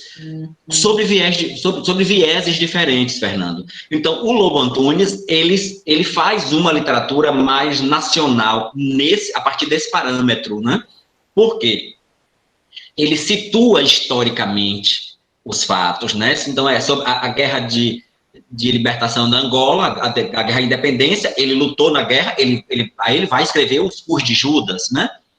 Mas você tem ali os dados todos marcados cronologicamente. Saramago opta por um outro caminho, né? A literatura de Saramago, se a gente fosse usar um conceito clássico da teoria da literatura, seria uma literatura universal, né? Isso não quer dizer que seja melhor ou pior do que a literatura regional, até porque eu sou pesquisador de texto popular, texto regional. Mas, assim, a forma como Saramago opta por escrever algumas de suas obras, né? Ele também tem obras marcadamente históricas, né? Para discutir e chegar a algum ponto. Olha, essa discussão que eu estou fazendo a partir aqui da realidade que eu conheço, que é Portugal, obviamente ele está escrevendo a partir daquilo que ele conheceu enquanto ditadura portuguesa e depois daquilo que ele conheceu como democracia portuguesa, mas o livro se aplica a Brasil, a Estados Unidos, a Venezuela, a França. É uma tentativa de fazer com que essa discussão seja universalizada, certo? Então, a gente consegue encontrar o nacional em Saramago, se a gente procurar. A própria aluna nos disse, ele deu algumas pistas no livro, ele cita lá um ministro, né? Tem uma curiosidade da obra, que a obra foi escrita em 2000 e publicada em 2004. Em 2015, teve uma eleição em Portugal e as pessoas fizeram um movimento para repetir o livro com votos brancos, não deu muito certo, mas uma parte da população aderiu a esses votos brancos, né? E é exatamente por isso que ele não coloca ele não bota que é Lisboa, ele não bota que é Portugal, porque pode ser Lisboa, né, e Portugal, pode ser Brasília, Brasil, enfim, né? Nesse sentido, há aquilo que você, inclusive, colocou aí como representação, né? O caráter de representação no texto de Saramago é um caráter de representação mais metafórico para conseguir dialogar com culturas diferentes, com realidades geográficas, históricas, sociais também diferentes. Eu só queria pegar um gancho da fala de Luna para dar que quando ela fala ela traz a democracia que está na obra, nós também lembramos como as democracias, né, elas se constituem, mas tem na sua base seus aparelhos ideológicos, como diria o Althusser, né?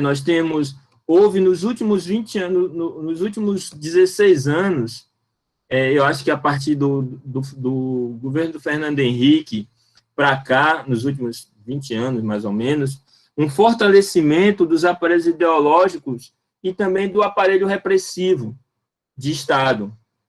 Nós temos as democracias, mas que nos permite, por exemplo, determinado horário para você fazer manifestação, né? Nós temos uma democracia onde nós temos o direito à liberdade de expressão até um limite, que dependendo desse limite, ela pode ser criminalizada, né? Eu não estou tentando defender o pessoal que está fazendo fake news, que estão aí agredindo, mas muitas vezes os movimentos sociais foram silenciados com a violência da polícia. Em São Paulo, em Salvador, com a questão da moradia, na luta dos trabalhadores em defesa dos direitos trabalhistas, como aconteceu... Mano, para você enganchar uma pergunta, essa sua fala, há uma pergunta aqui. Aí você vai casar direitinho com o que está falando. Álvaro Gomes. Oi. Rapidinho, licença. Deu 18 horas. Eu achei bom passar a palavra-chave logo, porque tem pessoas que precisam sair para outros eventos. Isso. Pronto. Então, só explicando. O link que algumas pessoas estão perguntando aqui já foi mandado para vocês, né? Isso. Pela organização do evento. Já está lá. O link para o formulário. A palavra-chave é distopia. Distopia. Ok? E aí, continuando, para o Álvaro Gomes, parece até que é aquele político, né? Não sei, esse Álvaro, não sei. Seria ótimo explanar mais a questão do impeachment de 2016. Seria interessante para exemplificar parte da discussão. Então, Wando, você está aí com a palavra. Aí eu vou precisar da ajuda da aluna também. Como eu estava falando, né? Agora então, tem assim, muitas perguntas, viu, gente? Não esqueçam disso. Como eu estava dizendo, né? Então, esses aparelhos ideológicos, ele é a base de sustentação da democracia na atualidade. Porque nós temos o papel da família como aparelho ideológico, né? De acordo com o Althusser. Nós temos a igreja e nós temos, interessante, que nos anos 60 houve um apoio de setores da Igreja Católica à ditadura, como também ao nazismo na Alemanha, ao fascismo na Itália. Nós temos a escola, que a tentativa deles de uma escola sem partido é essa tentativa de transformar também a escola num aparelho ideológico, né? E quando esses aparelhos não estão mais dando resultado, e na atualidade nós temos um novo aparelho, segundo o Chomsky, que é a grande mídia, o aparelho repressivo ele surge com todo o seu poder. Então, eles armados e o povo desarmados, como aconteceu em São Paulo, que a tropa de choque do Dória passou por cima de professores e trabalhadores, como aconteceria aqui na Bahia, quando nós chegamos o movimento docente, o movimento estudantil na greve de 2018, a Secretaria de Educação, e tinha mais de 500 policiais lá dentro nos esperando. Mas a sorte nossa foi que alguém acendeu a luz e deu para nós vermos, parecendo que era um monte de soldado daquele do Guerra nas Estrelas.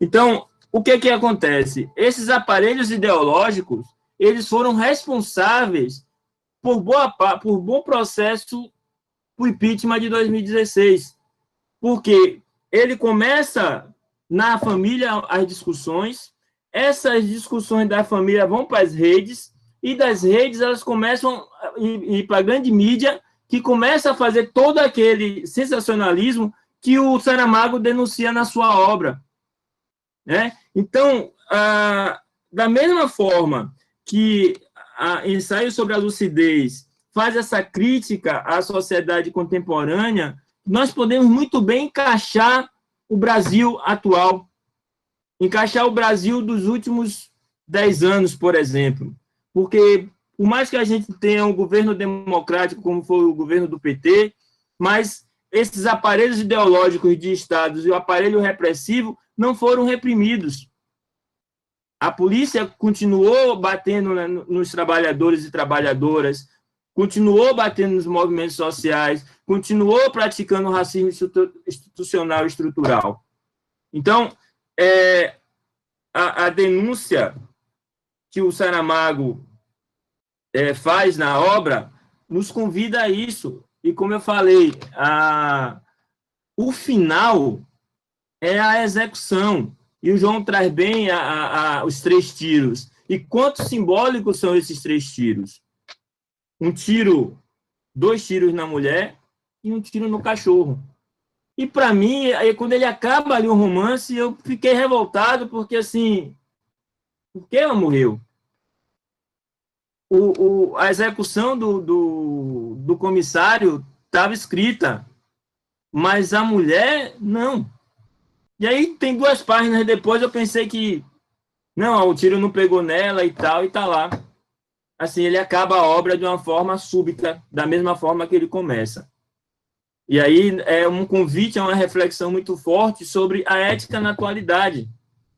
Né? Quando a gente vê pessoas achando que 55 milhões de mortos, 55 mil mortos em 3 meses, e um presidente inoperante, que quando foi fazer uma homenagem aos mortos da pandemia, coloca um cara tocando, parece que nem sabia tocar uma sanfona, parece uma marcha fúnebre, como é todo o sistema. A gente entra numa rede social e vê uma Damares falando de concurso de máscara para criança para conhecer o Planalto, pelo amor de Deus. E aí o que acontece? Nós que somos aqueles que eu acho que ainda não estamos tão cegos, que conseguimos enxergar, estamos começando a ser marginalizados. A academia é marginalizada, a ciência é marginalizada, a produção do conhecimento marginalizada. Da mesma forma que, em grande medida, acontece no corpus da obra. Deixa eu avançar, porque, gente, olha, já são 18h07, eu adoraria ficar com vocês. Mas há uma outra palestra, uma outra live, daqui a 1 hora e pouquinho, tá? Então, eu vou pedir mais brevidade para vocês, porque a discussão sempre é perfeita, né? Então, eu vou ler aqui, mais uma vez, o David. O difícil de aceitar é que vivemos um regime ditatorial. No entanto, sob a fachada da hipocrisia e de atitudes assistencialistas, há poucas camadas da população. Os ensaios de Saramago são muito pertinentes, pois, enquanto boa parte da população se encontra cega, a minoria precisa se fazer lúcida por sobrevivência. Isso é um comentário. Né? Então, aqui uma outra questão. Boa noite, professores. O Marcos Souza. Inclusive, ele faz essa pergunta 2 vezes, e realmente a gente precisa observar. Boa noite, professores. O professor Roberto Mangabeira Unger chama a democracia representativa brasileira de democracia de baixa temperatura, entre parênteses, fria. Ou seja, ela não se sensibiliza com a desigualdade social existente. Isso. Para a professora Cristina, que tipo de democracia existe no Brasil? Ainda para a professora Cristina Luna, o Danilo Dantas pergunta: olhar mais para o passado nos faz menos ignorantes e mais atuantes na sociedade enquanto cidadãos? Pergunta para o historiador. Ok. Para a Cristina Luna, as 2. Pronto, Cris, pode falar. Bom, boa pergunta, Danilo. Eu acho que sim, olhar para o passado e entender os processos históricos, as continuidades, as mudanças, nos ajuda, sim, a compreender melhor e a agir melhor. Inclusive, os verbos que estão presentes no título da nossa discussão de hoje é pensar, agir e transformar, né? Então, a gente consegue agir melhor, atrelado sempre à ética, né? Porque eu acho que você pode entender, você pode ler, por exemplo, um Althusser para se livrar do domínio, e você pode ler o Althusser que foi citado pelo professor José Evandro, para aprender a dominar. Claro. Então, eu acho que a ética, quem é que está, o lugar, né, social, como diria Michel de Certeau, o lugar de fala, como tem se dito hoje, vai também influenciar a nossa ação. Mas eu acredito que esse conhecimento, esse entendimento ajuda, sim, na prática, né, na praxis política, nas nossas atitudes. Agora, por outro lado, esse entendimento, e aí José Evandro gosta de Nietzsche, né, também gosto muito, ele, de certa forma, ele também nos deprime um pouquinho, né? E aí, no primeiro bloco, se perguntou a respeito da ação do indivíduo, um espectador perguntou se estaríamos na caverna de Platão, etc., ou se estaríamos, e aí eu uso essa palavra, na Matrix, né? E aí José Evandro citou Sócrates. É impressionante que os personagens éticos, eles muitas vezes têm um destino cruel, né? Sócrates criticava a sociedade do seu tempo, criticava os sofistas, e Sócrates foi suicidado, né? E os dois personagens mais éticos dos livros Ensaios sobre a Cegueira, que é a mulher do médico e que é o comissário de polícia, né, no Ensaio sobre a Lucidez, eles têm um fim bastante trágico. E eu não estou cometendo spoiler nenhum, porque os outros professores já cometeram. Então, eles têm um fim bastante trágico, né? Mas, assim, e aí eu, como educadora, né, como professora de história, eu, em momento nenhum, me arrependo de ter trilhado esse caminho, não, do conhecimento. Ele, às vezes, traz uma angústia, mas eu acho que ele é capaz de nos modificar como pessoas, e eu prefiro sempre, se for para simplificar, estar do lado bom da força do que do lado negro da força, né? Lembrando lá do Jornada nas Estrelas, do Star Wars. Então, assim, a gente tem que compreender isso. Agora, e aí, com base nesse conhecimento também, entender que a democracia, a gente tem que praticar a democracia, a gente tem que aprender a praticar o voto, né? Descartar da hipótese de fazer uma revolução armada, de usar a violência, a gente tem que tentar transformar a nossa realidade através do voto. Vamos utilizar esse importante elemento do contrato social, né? O livro mostra que as pessoas utilizaram que não deu certo, mas se a gente utilizar escolhendo melhores representantes, eu acho que pode ajudar, né? Se não for golpeado mais à frente esse governo, mas pode ajudar, né? Pelo menos a gente tem essa possibilidade. Obrigada. Suzana, eu gostaria de fazer uma pergunta a João. Posso? Porque eu tentei escrever, mas não dá. Você pode fazer a pergunta, João, mas deixa eu acabar de perguntar aqui do pessoal. Pode ser? Porque você já é de casa, né? Aí, vamos lá. Aí, Ellen Ellen faz um belo comentário. Eu acredito que deveríamos parar e rever quais âmbitos deveriam ser regidos, organizados diretamente pelo Estado, quais não. Fiquei pensando sobre isso durante a fala de Luna, mas não consigo chegar a uma resposta. Um outro comentário da Alessandra Trindade, essa interligação da fala do... esse aqui é um máximo elogio. Essa interligação da fala do professor João, a fala da professora Cristina, e finalizando com a fala do professor José Evandro, foram bem reflexivas sobre a obra de Saramago. Outra questão... Já falamos, Danilo. Pronto, aqui vem o Fernando Guzman. A maior cegueira e efeito das pandemias resultam ser sua representação, entre aspas. Esperar como o teatro reaciona, eu acho que seria relaciona, né? A esta cegueira, XXI, eu não sei o que é, em projeção. João, dá uma ajudinha aí, por favor. Mas a ideia dele é exatamente a ligação, né, que eu entendi, dessa cegueira com o efeito das pandemias e reaciona e reage. Reage, né? Reaciona a essa cegueira em projeção. Deixa eu fazer minha pergunta logo, que ele responde junto. Pronto, vamos lá. João, eu li uma tese, e num trecho dela, a autora ela fala que o Saramago traz como principal autor do texto, o principal personagem do texto da obra é o comissário, né, policial. E ela dá a ele o título de herói, mas não é um herói comum como nós conhecemos, mas chama de herói problemático. O que seria esse herói problemático na obra do Saramago? E por que ela traz esse termo, herói problemático? Antes de João responder, a pergunta do Marcos Souza não foi respondida. Ele gostaria de obter a resposta. Vou repetir.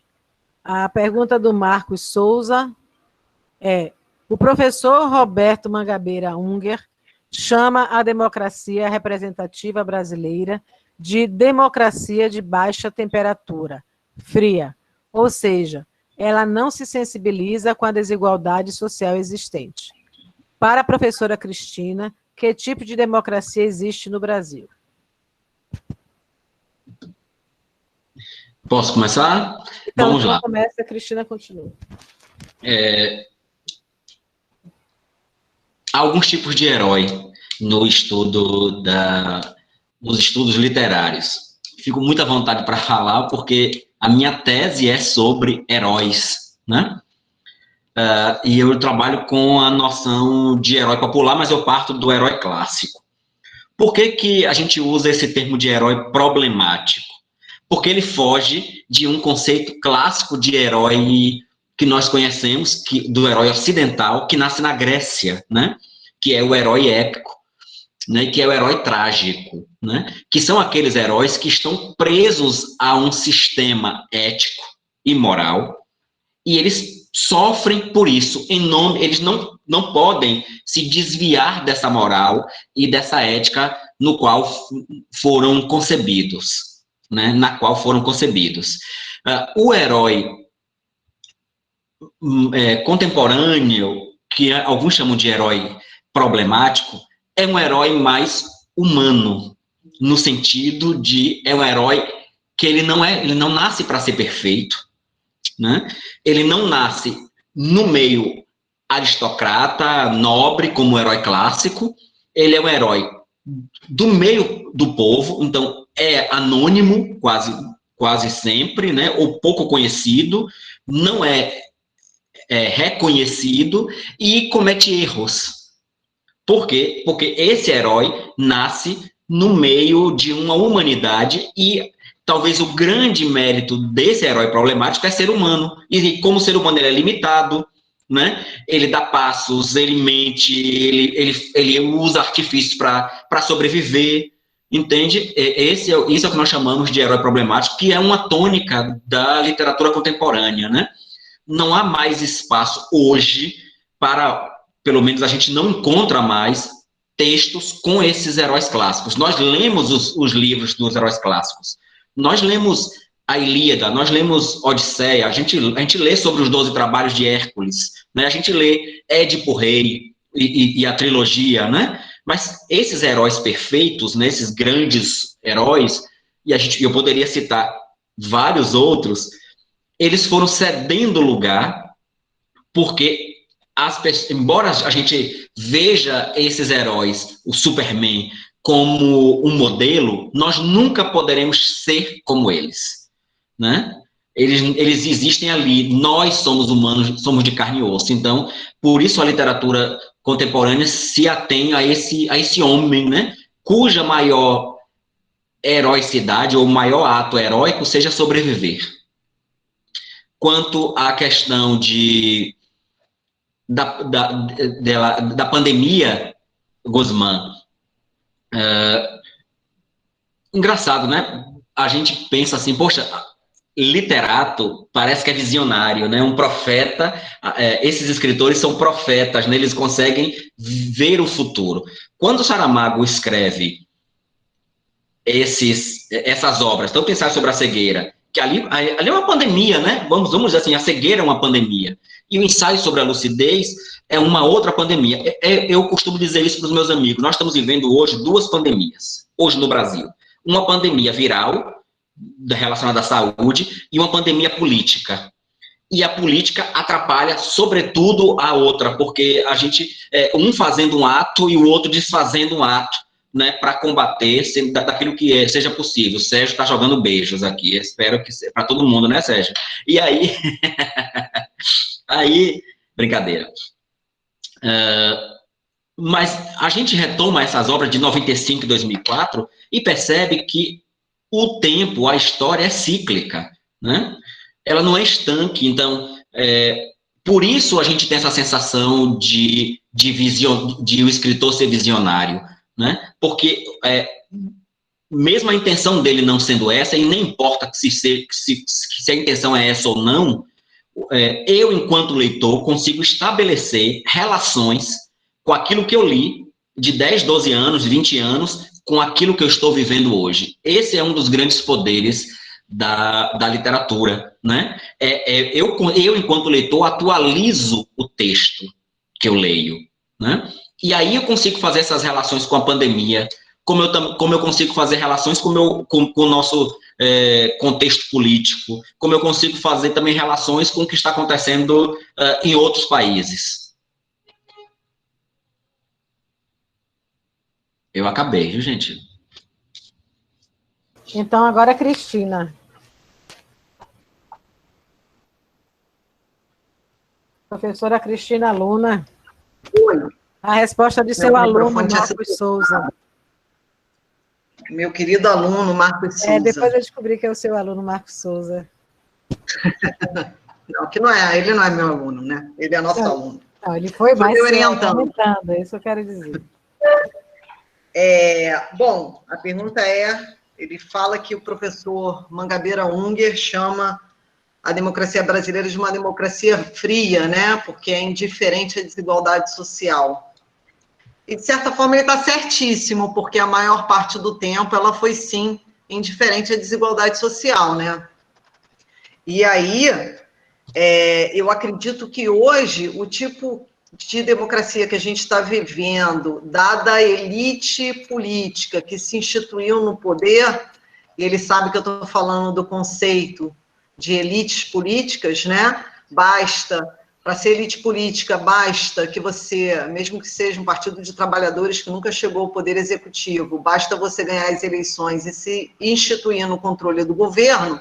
Então, isso posto, a elite política que a gente tem hoje no poder é uma elite política que eu considero racista, né, que eu considero extremamente alheia aos problemas sociais, alheia aos interesses dos trabalhadores, haja vista, isso já desde o governo Temer, a aprovação da lei de terceirização total, haja vista a perda dos direitos trabalhistas, né, ao atendimento quase completo dos interesses do agronegócio, né, que inclusive vai privatizar a água a partir de agora, né, as empresas de saneamento, elas são parte privada, parte público, mas o Estado ainda tem a maior parte do controle dessas empresas, como é o caso de São Paulo, né, o Estado controla 51% das ações, mas agora tudo poderá ser privatizado a partir da aprovação desse marco.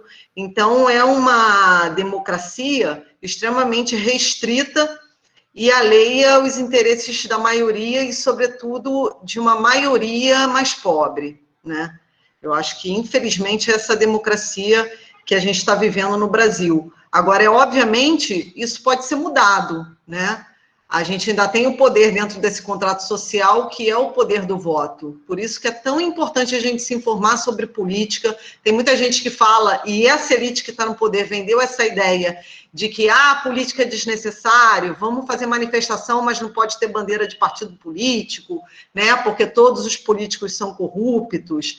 E aí eles vendem essa ideia de que a corrupção, e aqui eu estou dialogando com o José Souza, o próprio Marcos sabe disso, a ideia de corrupção ela só está dentro do Estado, ela está dentro, em meio aos políticos, sobretudo, mas ela também está dentro dos servidores públicos, que essa elite pega a população e joga a população contra nós, servidores públicos, dizendo que a corrupção está no Estado e, por outro lado, eles ignoram a corrupção maior, que é essa corrupção do grande capital, que concentra a riqueza na mão de pouquíssimas famílias, eu estou falando da riqueza mundial, inclusive, concentra essa riqueza na mão de pouquíssimas famílias, aumentando a desigualdade social e pouco se lixando se tem gente na miséria, passando fome, sem esgoto, sem água e por aí vai, sem escola, sem hospital e por aí vai. Cris, seu vídeo travou. Mas eu já acabei de falar. Pronto, eu gostaria de pegar esse gancho aí, rapidinho, Suzana, na fala de Luna. Luna, o funcionalismo público e os movimentos sociais é aquela última linha de sustentabilidade da democracia em nosso país, no meu entendimento. Por isso que nós somos chamados de inimigo pelo Paulo Guedes. Como ele disse no discurso naquela reunião, que chamou ali, botou uma granada do bolso do inimigo, já suspendeu o aumento de salário, etc. E aí, no imaginário coletivo, nós somos privilegiados, nós temos privilégio. Ninguém observa o quanto a gente caminha para chegar onde nós chegamos, né? Estudar para um concurso público, depois estudar mais para se qualificar, estudar cada vez mais para estar atualizado, tanto nós professores, como a saúde, todos os segmentos do Estado. E, por outro lado, vem os movimentos sociais. Tem pessoas que estão nas mesmas condições de muitos daqueles sem teto, mas criticam o movimento sem teto. Tem gente que não tem fazenda e acha um absurdo a reforma agrária, né? Então, assim, nós estamos num momento histórico e chega a ser assustador quando nós começamos a pensar nisso, né? E aí a gente vê que a luta de classes, ela aparece bem claramente na obra do Saramago. Ela coloca o Estado contra o indivíduo, porque o indivíduo e sociedade, e o grande grupo social é o mesmo e o outro. Então, a sociedade ela é constituída por instituições. Eu sou indivíduo enquanto José Evandro, enquanto funcionário público, eu estou dentro de um coletivo, né? Então, quando eu começo a perceber, a gente percebe isso muito claro na obra, a tomada de consciência é que leva a todo o processo de desconstrução daquela coisa que é o que não se pode questionar, a ordem estabelecida, né? E uma coisa que no militarismo a gente aprende, nós não podemos questionar nenhum tipo de ordem, a menos que a ordem seja absurda. Mas aí vem, como é que nós julgamos que determinada ordem é absurda? E aí nós vemos nas operações policiais, pessoas inocentes morrem, muitos jovens, mesmo sendo criminosos, eles são julgados e executados ao mesmo tempo, e isso é uma forma do Estado mostrar à sociedade que ele está querendo proteger a sociedade, mas, na verdade, o Estado está protegendo suas instituições. As instituições privadas, porque é a lógica do capital, a defesa da propriedade privada a qualquer custo. Pessoal, o papo está muito bom, mas, infelizmente, já me pediram para começar aí despedindo-se de vocês, despedindo-nos de vocês, porque tem uma outra live daqui a pouquinho, né? Tem gente que vai participar também, precisa de um refresco, de uma sopinha, né? Olha, entraram mais de 150 pessoas, terminamos com 87 pessoas. 172 pessoas, encerramos com 86, nossa, um número fantástico. Já vi lives no YouTube que não chegaram a 20. Então, estamos de parabéns, muito bom, gostei muito. E não esqueçam, viu, que daqui a um pouquinho de tempo, um mês, 45 dias, mais ou menos, nós vamos ter uma nova programação para o nosso projeto História Política na literatura ficcional e no cinema. Não falta, hein, Maíra? Vamos divulgar aí. A Edgele esteve presente na outra, que eu bem lembro o nome, alguns nomes aqui eu vejo, e então a gente aguarda vocês, tá bom? Muito obrigada a todos vocês, aos professores, a Paulo como monitor, Tá bom? Disponha-se. Então, até a próxima, tá? Beijo grande. João, parabéns, muito parabéns pelo sucesso do evento, tá? Eu não pude hoje assistir a apresentação, mas soube que foi muito bom. Tamo junto. Beijo, gente. Daqui a pouco a gente se fala no Zap, tá? Boa noite. Boa noite, gente. Boa noite, pessoal. Eu gostaria de Boa parabenizar o professor João pela idealização do evento e também toda a equipe que montou esse evento, e passo também as pessoas que eu divulguei, né, acharam muito fácil se inscrever, tudo ótimo, né? Isso foi, eu acho que a equipe do professor João está de parabéns aí, né? Eu acho que a gente está abrindo uma nova forma também de se fazer eventos na universidade, para além, né, das fronteiras, dos muros. Isso aí, com certeza. Do conforto de casa. Oh. Tchau, gente. Tchau, tchau. Ótimo estar com vocês.